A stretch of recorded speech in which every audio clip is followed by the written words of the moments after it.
Hello good evening. ल हेर्नुहोस्, यो भनेको बङ्गुर पालन हो।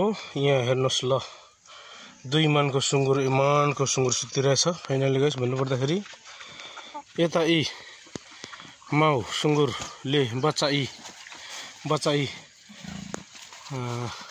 सुतिरहेछ।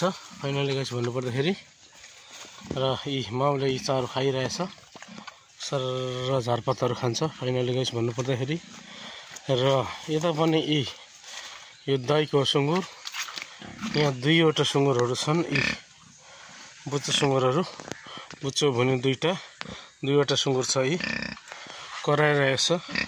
फाइनली गाइस भन्नुपर्दाखेरि यहाँ त यी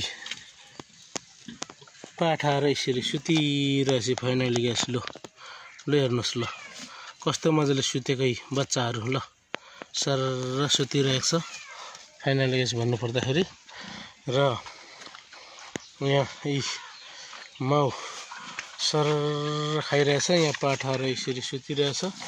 फाइनली गाइस भन्नुपर्दा उता पनि सुँगुरै छ। यहाँ चाहिँ ठुलो